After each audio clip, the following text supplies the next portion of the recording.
After losing my home to a devastating tornado, I discovered my son's incredible truth. "We want to help those" were the words that hit me hardest after the storm tore through our town. Just days before, the smell of gasoline mixed with sawdust filled the air at my garage, where I'd spent years making small miracles happen with rusty tools and stubborn engines. But now, everything was gone. My garage, my family's home, was reduced to splinters and twisted metal, a jumbled heap of memories scattered on what used to be our yard. The sky had turned black, swallowing my hopes whole, leaving a desolate silence that echoed the emptiness inside me. As the sun rose the day after the tornado, its light revealed devastation. Neighbors sifted through the wreckage of their lives, faces etched with disbelief. The wind, once a distant hum, now whispered tales of heartache. I had to gather my family and find a way to keep them safe. But in a makeshift community center filled with strangers and their stories of loss, my heart wrestled with fear and helplessness. We were a family huddled together, but adrift in a sea of despair. In time, I watched my son, Jake, step into a role I never expected. He was only 16, yet he moved with purpose. Each day, he volunteered alongside a group of friends, delivering meals and handing out clothes. "Dad, they need us," he'd exclaim with a spark in his eye. As each day passed, while I felt more like a shattered shell, he grew before my eyes, radiating strength and urging others to lean on him. The love he poured into the community towered above my own feelings of inadequacy. Before we continue, I need to let you know about something important that's happening. YouTube has been making changes to the system, and many people are losing notifications from channels they follow. If you're enjoying the content, hit that bell and mark all notifications so you don't miss the next videos. And if you can drop a like, it really helps me with reach. Seriously, it makes a difference. Oh, let me know in the comments where you're watching from. I'm always curious to know who's on the other side of the screen. Now let's continue.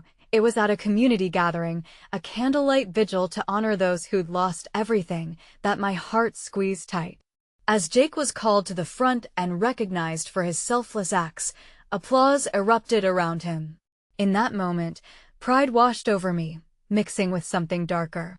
I felt envy seep into my bones. Here was my son, a figure of heroism, while I stood in shadow, feeling utterly broken.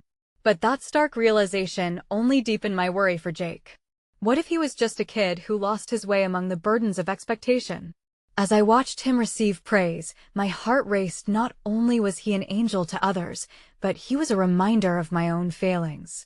How could I, a father, not match his courage?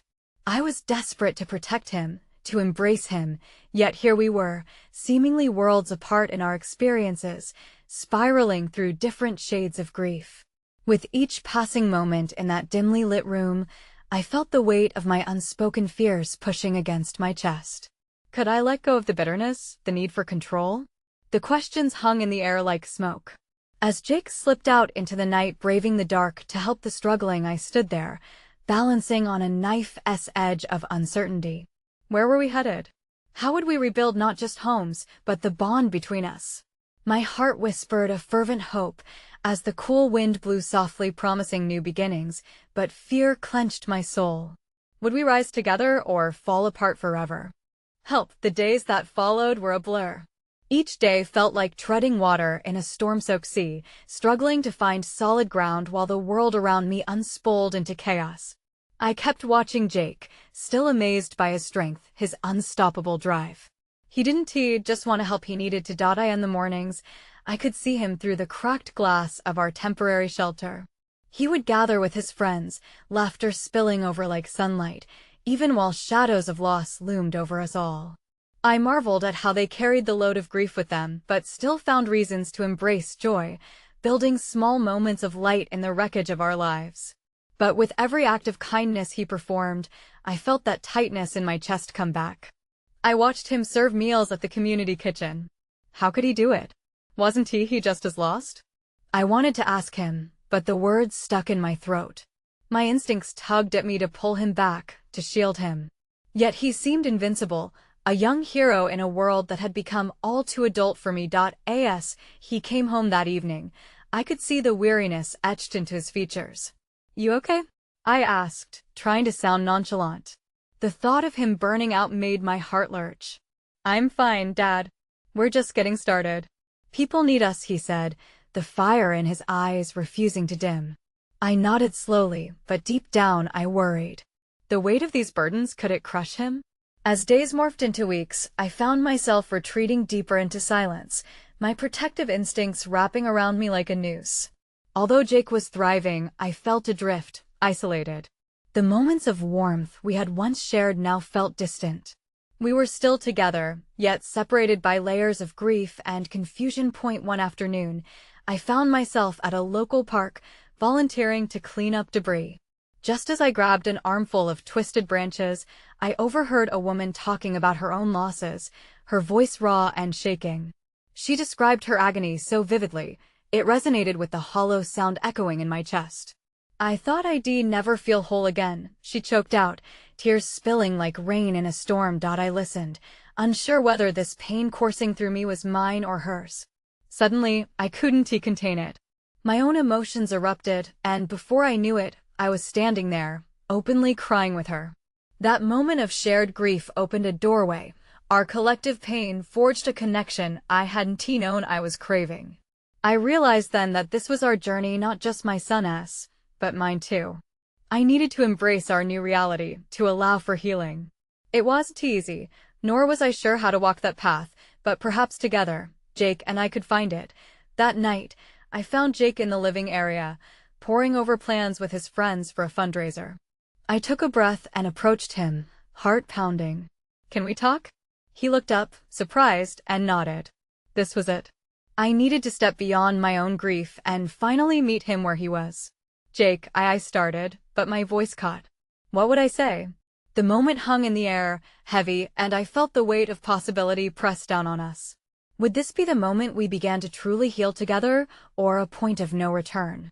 In that charged silence, I took a step forward, inching closer to the truth, trembling with the fragility of this new path.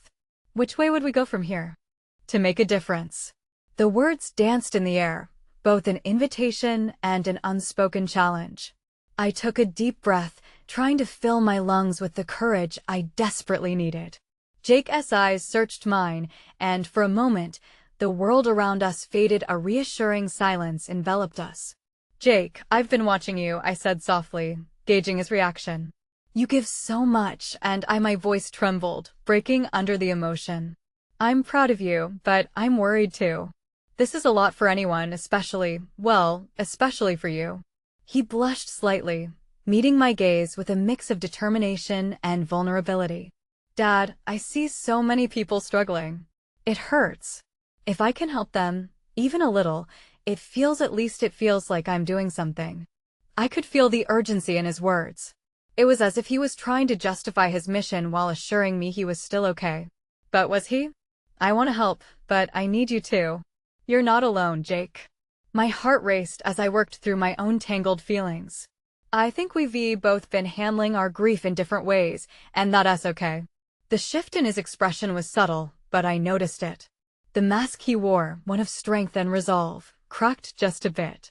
"I thought you seemed distant. I didn't want to add to your pain."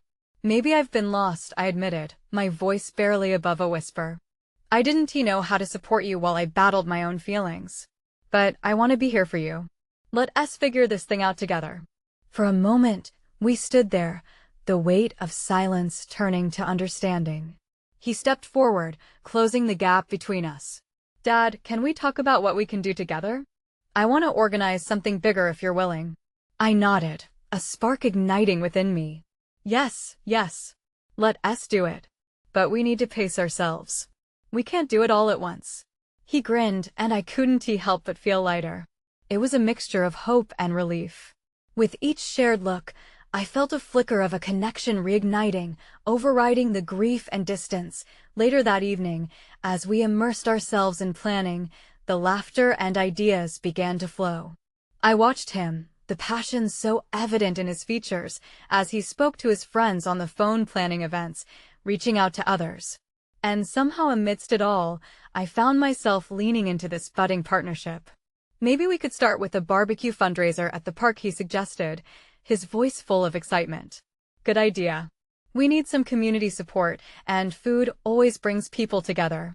Let us reach out to local businesses, I replied, feeling a strange sense of purpose. It was a simple plan, but felt monumental. I glanced at Jake, realizing how much I missed being part of his life, missed being involved. If helping others was what would guide us through this storm, then I wanted to be right there beside him. As we worked late into the night, I felt the air buzzing with possibility. There was a chance for us to rebuild, not just physically, but emotionally and together as a family. When we finally stepped back to look at what we'd laid out, flyers, ideas, even sketches for the event, it hit me. We weren't just planning a fundraiser, we were beginning to stitch our lives back together. Suddenly, Jake's phone buzzed, and he picked it up, his face falling as he read a text. Dad, listen to this. I leaned in closer. His words faltered, eyes wide, catching a glimpse of something that threatened to pull us back into the depths of despair. The community center, declared they might lose their funding. Panic pushed the air from my lungs. How could this happen? Just when we started to feel a flicker of hope. Jake, I started, the urgency rising again. This is just the beginning. We can't let this stop us. We have to fight for our community. But as he looked back at me, I realized that the fight was no longer just for them. It was for us. What path would we choose next? Would we rise to this new challenge, igniting stronger bonds with each step we took together? To make a difference. The room was heavy with tension. The glow from the dim lamp barely illuminated Jake's worried face. I could see the confusion and disappointment. What are we supposed to do, Dad? Just sit here while everything collapses? No, Jake, we rally. We gather our community. We can turn this around, I said, my voice firm despite the unease creeping into my chest. Let us host the barbecue fundraiser sooner. We can organize it, promote it, and just make it happen. His brow furrowed, uncertainty still floating in the air. Do you think anyone will care? What if no one shows up? I shook my head. They will care. People want to support each other, especially during tough times. Just look at us. We're here, ready to fight together. We can inspire them. For a brief moment, a flicker of hope twinkled in his eyes. I leaned in closer, channeling every ounce of belief I had into my next words. We aren't just raising money. We're showing them that we're still standing, that we still believe in our community. After a pause, Jake nodded slowly, the resolve building in his expression. Okay, let us do it. We'll invite everyone, neighbors, friends, even the local businesses. I could feel the excitement rushing back, flooding the cracks where despair had seeped in. We divided responsibilities, turning the fear into a tangible plan. While Jake reached out to local shops for donations, I started sketching out how to set up the park tables, chairs, games for kids. The morning light poured in through the window when I stepped outside to take a break. The neighborhood felt different somehow. People moved with purpose, gathering debris, rebuilding fences. I watched as a couple of families worked together, sharing laughs in the wake of destruction. It reminded me that connection, even amid chaos, could still flourish. Jake came out to join me, a piece of paper in hand. Look. I made a flyer, he beamed, his enthusiasm contagious. The flyer was colorful, outlining the event with drawings and bold letters. It was a small glimpse into his creativity, but it meant so much more. He was owning this, taking it to heart. As the days passed, the momentum grew. Flyers plastered over neighborhood boards, posts shared on social media. With each click of the share button, we felt the community rising. Laughter echoed from our home as friends and family gathered, all rallying behind a common goal. One afternoon, while making calls to businesses, I received an unexpected message from an old friend, Elena, who ran a local bakery. I heard about the fundraiser, she said. I want to contribute donuts, cupcakes, whatever you need. Warmth spread through my chest, a simple gesture that reminded me of the power of connection. Thank you, Elena. That means so much to us. It's my pleasure, she replied. I'll bring my kids, too. Let us make this a day to remember. As the day approached, the air tinged with anticipation. I could feel a sense of belonging we hadn't experienced in a while. We were becoming a part of something larger, a community fighting for each other. But as I tucked Jake in that night, I couldn't shake the feeling of looming uncertainty. The funding for the community center hung heavy in the back of my mind. If we didn't raise enough, not only would it affect our efforts, but it would set back the very fabric that held our lives together. Dad, everything will be okay, right? Jake asked, concern coloring his eyes. I brushed my fingers through his hair, forcing a comforting smile. Yes, it will. We're not just going to make a difference, we're going to show everyone what we're capable of. But as I turned off the light and walked out, doubt clawed at my mind. What if our efforts fell short? What awaited us on the other side of this challenge? Tomorrow would reveal the answers, and deep down, I knew it wouldn't just be about the barbecue. It was about unearthing the truth about ourselves and the ties that bound us all together. What if this journey led to something we never saw coming? Elena arrived early that Saturday, her car packed with colorful trays of pastries, sugar-sprinkled delights that would surely draw a crowd. The park buzzed with energy as families set up picnic tables and lawn games. I stood at the entrance, my heart racing with a mix of excitement and anxiety. People were showing up. I waved at neighbors, friends, and even familiar faces I hadn't seen in a while. Look at everyone! Jake shouted, running over with bright eyes. This is amazing! He pointed to the assembly of people old and young, couples chatting, children laughing. They were smiling, sharing stories, rediscovering connections lost in the previous chaos. Yeah, I said, my voice barely above a whisper as I surveyed the scene. We did good, Jake. We really did. As the sun climbed higher, the smell of grilled burgers mingled with the rich scent of baked goods. Elena set up her spread, her kids immediately diving into setting up colorful decorations. You good for the start? She asked as she arranged a tower of cupcakes. I think so. I hope we have enough burgers, I said, half joking but mostly serious. Oh, we'll have more than enough. Plus, these sweets will tempt even the pickiest eaters. She laughed. An hour later, the grill sizzled and laughter filled the air. I watched as Jake moved from group to group, proudly explaining our fundraiser's mission. I couldn't help but admire how he was coming into his own. He had taken this challenge and owned it, his confidence shining with each interaction. Then, a familiar voice broke through the laughter. Hey, is this the place to be? It was Mrs. Thompson, an elderly neighbor who had always looked out for the kids. Behind her was a line of people carrying bags of canned goods to contribute. We heard there was a barbecue, and we brought some extra supplies for the community center. My heart swelled at the sight. With every new arrival, that flickering hope from earlier grew stronger, lighting up not just my chest, but those around me. As I turned to thank her, my phone buzzed in my pocket. It was a message from the community center's board. My pulse quickened as I opened it, a wave of worry crashing over me. The funding we were working so hard for was still in question. But before I could dwell, the kids dashed past me with a soccer ball, laughter trailing behind them. Maybe they were right. Maybe this day was about more than just money. It was teaching us that we were all capable of creating something beautiful from adversity. The hours flew by, filled with games, raffle tickets, and shared stories. I knew we were closer to our goal than I could have anticipated, but still, deep down, I couldn't shake the anxiety of what lay ahead. That evening, after the sun dipped below the horizon, the crowd began to disperse, leaving crumbs of joy and laughter behind. I watched Jake picking up discarded plates, a determined look on his face. We did it, Dad. We really made a difference. Smiling, I nodded, feeling pride and relief wash over me. Just then, my phone buzzed again and my stomach dropped. I hesitated to check, knowing it could be the news I dreaded. But I couldn't stand there lost in worry when I had a son who had just proven he could inspire a whole community. Let us clean up, and then we'll take a moment to celebrate with a slice of cake, I said, trying to redirect any doubts. As we tidied up, I felt a shift. Whatever that message contained could be faced tomorrow. Right now, I was living in the moment, surrounded by those who believed in us. But as the last of the sun faded, I knew the truth loomed just beyond the horizon. Would we have enough? Would the community center still be saved? And what more would be revealed about Jake's own contributions? The answers felt like they danced just out of reach. What awaited us next? The cleanup went surprisingly smooth.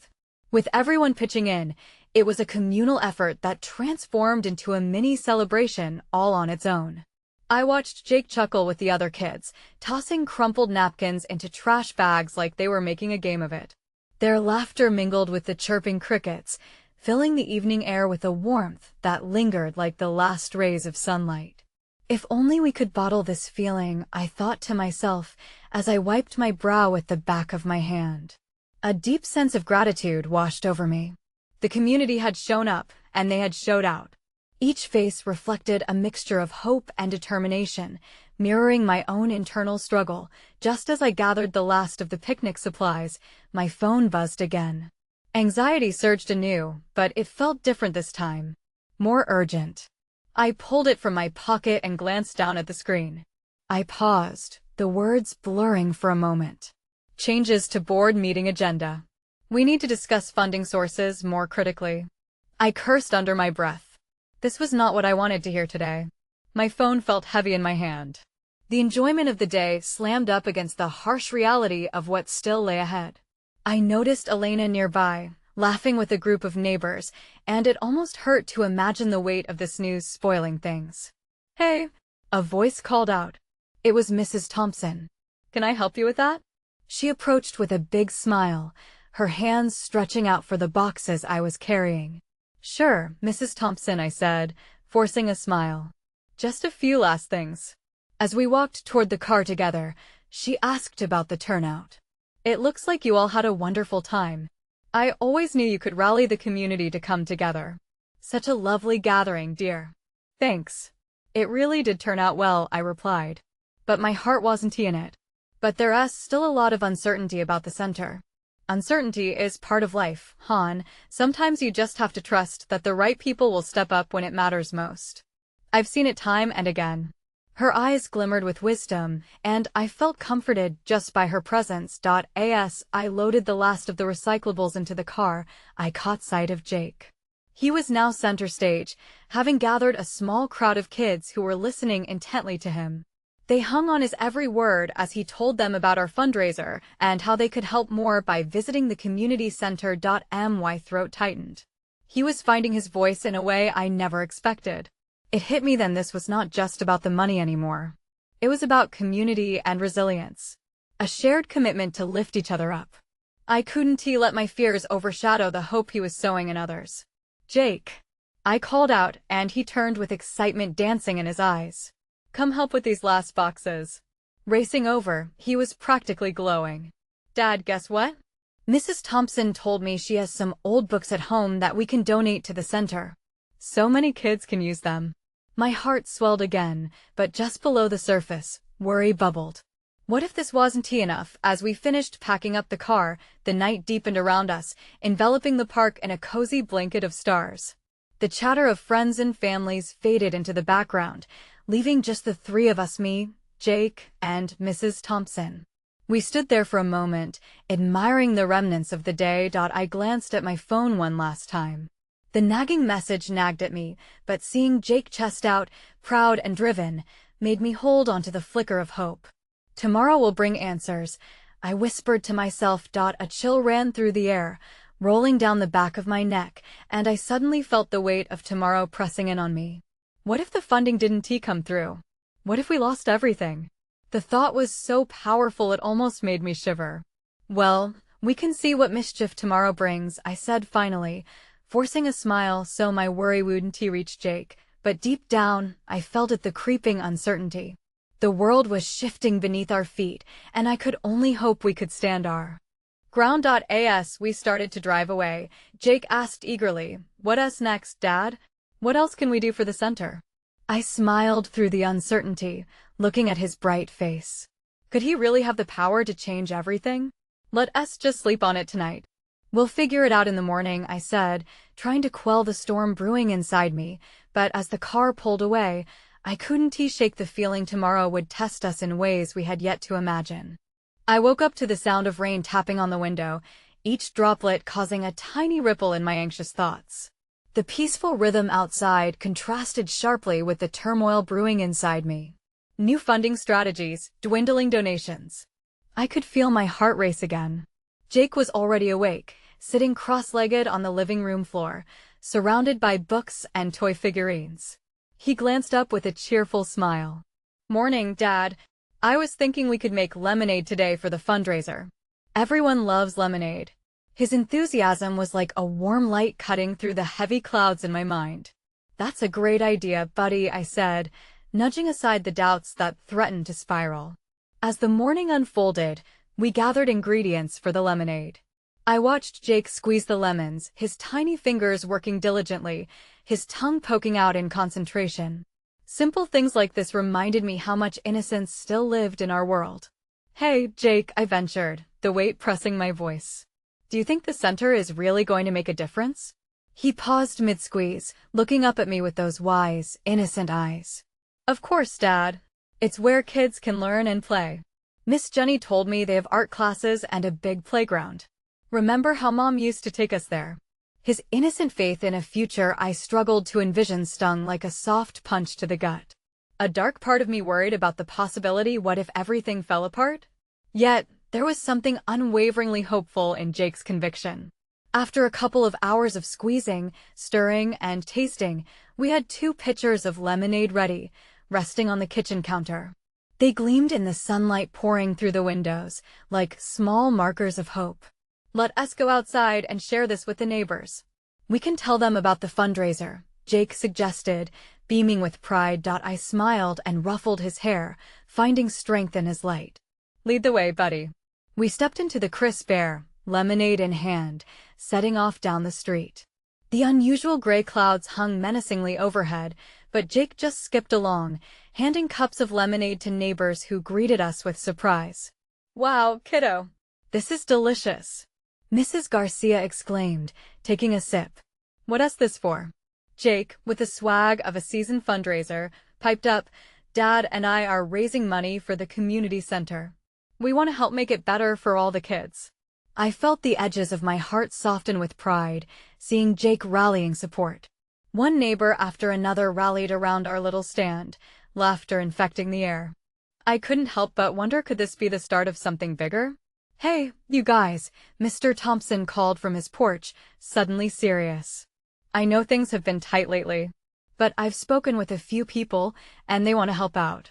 We're more in this together than you think." My chest tightened. The wave of community support was real, but a slipstream of fear whispered, was it enough? Jake beamed, clearly loving the attention. "See, Dad? People care." Just as I was about to respond, my phone buzzed again, a stark reminder of reality. I pulled it from my pocket and saw the notification, a message from the board, confirming the meeting was still happening tomorrow evening. I tried not to let the weariness seep into my expression. "Yeah, they do, Jake. They really do."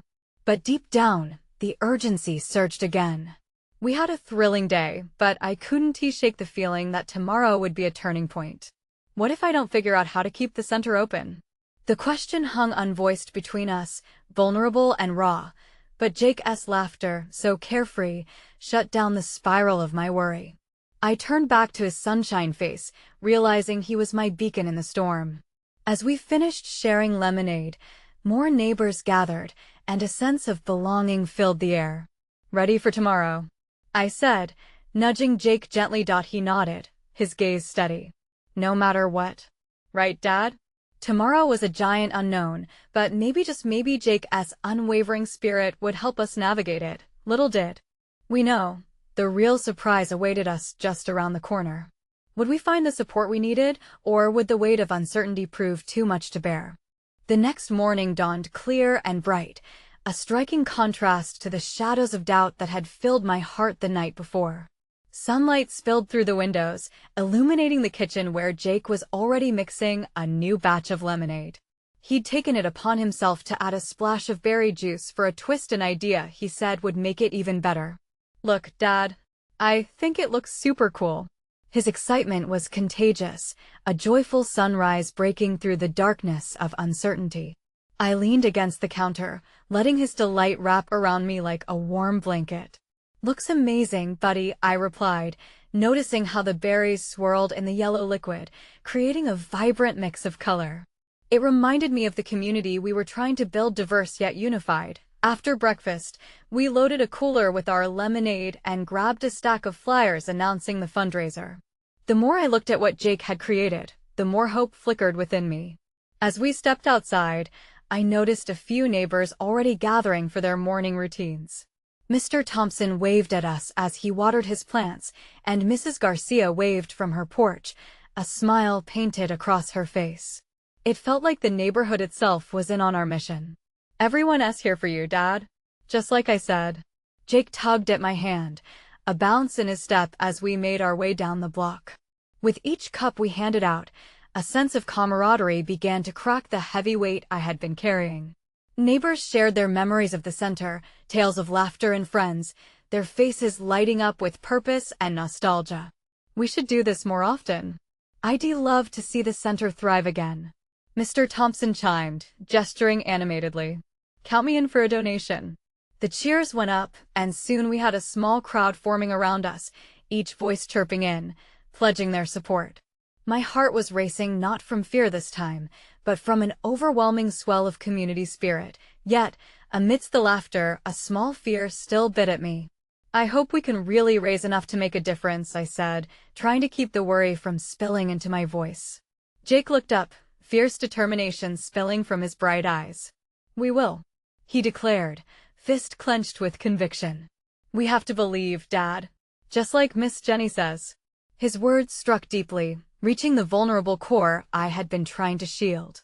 Maybe, just maybe, this was what belief felt like lemonade in the sunshine, refreshing and invigorating. As the day wore on, more neighbors trickled in, cups in hand and smiles on their faces, ready to join not just in the fundraiser, but in a vision. I saw them bond over shared memories, each story weaving us closer together, and part of me couldn't help but feel that we were already revitalizing something special.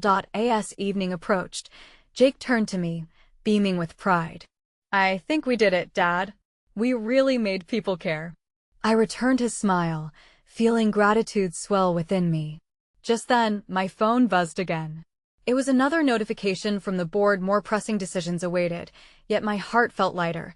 Jake stood proudly beside me, eyes sparkling, and for the first time in a long time, I sensed that perhaps everything could work out after all.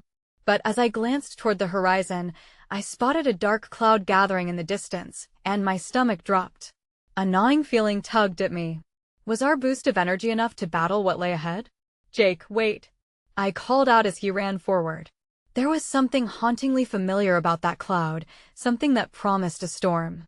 And in the back of my mind lingered the question, could our community support weather it? The storm rolled in quickly, darkening the sky and swallowing the brilliant hues of the evening. The warm air rustled with an uneasy energy, a stark reminder that nature could shift on a dime just as our lives had. I felt a weight settle in my stomach. "Dad, are we going to get rained on?" Jake called, his voice bubbling with curiosity rather than concern. I watched him dance in delight, his enthusiasm unfazed by the looming clouds. How was he so unaffected? "Maybe, buddy. We should hurry back, just in case," I replied, stepping forward to match his pace. I couldn't help but admire his unwavering spirit. He seemed like the solid rock amidst the chaos that was swirling in my mind. A flash of light illuminated the street, followed by the low rumble of thunder. The neighbors noticed too. Conversations paused, laughter faded, and I watched as faces turned to the sky, uncertainty creeping into their expressions. "Hey, everyone," I called out, attempting to rally the group. "Let us gather our donations and head back before the rain hits. We can finish these later." Disappointment flickered across their faces, shadowing the joy we'd built that afternoon. But they moved quickly, gathering the cups and boxes, stashing away our efforts as if to close a chapter of the day. Even Jake hung back, his excitement dimming as the clouds seemed to mirror the worries in my heart. Just then, I spotted Mrs. Garcia staring upward. "This storm, it looks serious," she murmured, her brow furrowing. "Like the one last year." I felt the air thicken. Last year's storm had left scars, too many homes lost, too many souls shaken. It was etched in memory. Even though we had picked ourselves up since, the fear of starting from nothing again lingered. My breathing quickened. Hey, let us not jump to conclusions. We can handle this, I said, trying to lift the mood, but uncertainty was a heavy cloud over our heads now. Your son is right, you need to believe. Mr. Thompson chimed in, his voice strong, an anchor amidst the rising tide of worry. As more thunder rolled in the distance, I caught Jake looking up at me, his tiny hands gripping the cooler full of lemonade. Dad, what if we have to leave again? Like before? His innocence cut deeper than any storm ever could. I knelt beside him, my heart aching at the memory of our past struggles. We're strong, Jake. Our community is with us. We've built something important, I reassured him, even as doubt coiled around my thoughts. Just as I spoke, the first drops of rain began to fall. Light at first, but quickly turning into a downpour. It pelted against the pavement, creating a rhythm that echoed the chaos in my mind. I could feel panic begin to bubble up again as the once bright atmosphere turned into a flash of chaos. Dad, the cooler! Jake yelled, trying to shield it from the rain. Before I could react, our neighbors were already huddled together, their voices rising above the noise of the storm. Come on, get inside. Someone shouted, laughter and camaraderie attempting to break through the tension. As we raced to safety, I felt a tug at my sleeve. Jake was still looking up, his eyes wide. Do you think we'll be okay, Dad? All I could do was nod, though uncertainty gnawed at me. Struggling to shake the fear, I held his hand tighter, the pounding rain drowning out everything else. I thought of the dark clouds we'd faced before, but I realized maybe we had something stronger now, a community ready to stand with us. As we stumbled to Mrs. Garcia's porch, I caught sight of another neighbor rushing to join our makeshift group. There was belonging in that moment, but in my heart, uncertainty still lingered. What were the storms truly capable of? Would this community hold? And as thunder shook the earth, I couldn't help but wonder what lay ahead in the eye of the storm. The storm raged outside as we huddled together on the porch, rain drumming against the roof like a wild percussion. Inside, there was warmth, blankets wrapped tightly around little ones, adults exchanging nervous stories, all etched with relief at being safe, if only for now. I glanced at Jake, his youthful features illuminated by the soft glow of the candles we'd set up. You all good? I asked, forcing a smile despite the chaos swirling in my mind. He met my gaze, the strength in his eyes disrupting my knots of worry. Yeah, Dad. This is kind of fun, he said. But I could see fear flickering in him, struggling beneath buoyant excitement. I wondered if he recognized the gravity of it all, or if he was simply trying to lighten the mood for everyone. Either way, I felt a swell of gratitude. This wasn't just about survival anymore. It was about connection, hope, and all the ways our community had banded together. Mrs. Garcia was in the kitchen, whipping up hot cocoa. I could hear her soft humming cutting through the noise of the storm.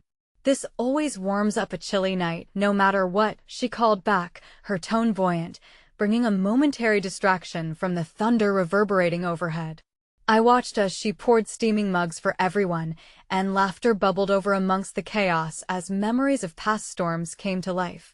Somehow, amidst all the fright, reminders of resilience surfaced.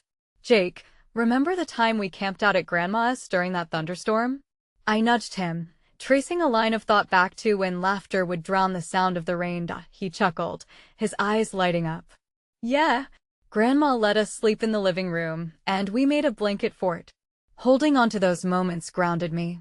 So much had changed since then, yet here we sat, united against nature, stitched together by shared hope. A few neighbors, safe under the porch with us, joined in.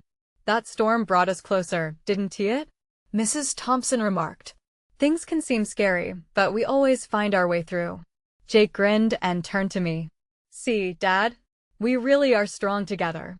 His face radiated with the confidence and innocence of youth.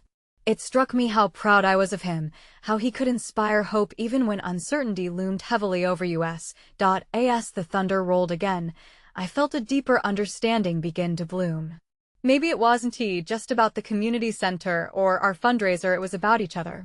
People were showing perspective, reminding one another of brighter days ahead, even when the clouds banged loudly against our lives. Then, as if summoned by our thoughts, the storm began to relent. Heavy drops turned to a gentle sprinkle, and the thunder became softer, a mere echo. It nudged the edges of fear aside, carrying with it a promise of a brighter day. After a while, I could no longer contain my worry around the center. "But what if the funding doesn't happen, Jake?" I said, my voice strained.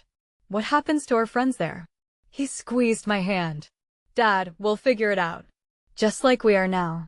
If we all come together, we can do anything." My heart warmed. Children had a remarkable way of stripping everything down to the essentials. Together. That was how we would heal. A few moments later, the rain finally stopped.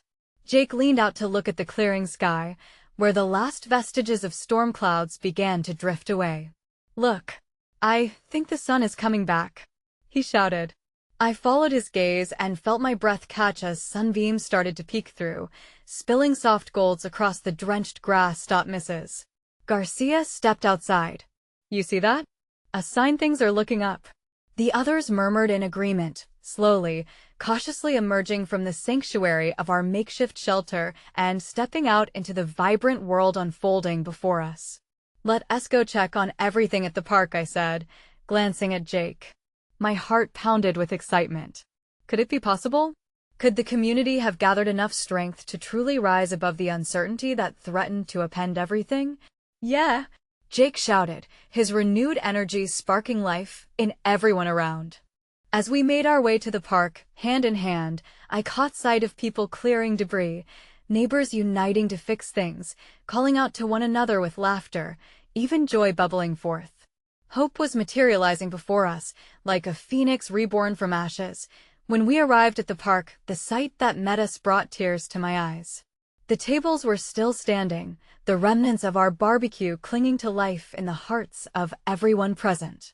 "We're here," I called out, my voice ringing with something more than just desperation. This time it bubbled with belief that we had each other, a community intertwined. As the sun began to set behind the gathering crowd, our neighbors stepped forward with their contributions, gifts of love and support. I could see jars filled with money, pledges of assistance as a united front. "Together, we'll make this work," the community murmured, lending hope that rippled through the darkness. Jake grinned and turned to the others. "We are making a difference." In that moment, I realized he was right. The past didn't define us. This was a new beginning. As cacophony turned to laughter, and we all leaned into one another. My fears seemed to wash away. The community center would be more than just a building. It would be a monument woven from connections and unrealized potential. We were all building something so much stronger than brick and mortar. We were building a family, and I knew, like the sun breaking through the darkness, brighter days lay ahead. Finally, I turned to the group gathered around us and shouted the only thing that seemed right. "Tomorrow, we fight. We fight for our dreams, for each other. And we won't stop until every last corner of this community shines."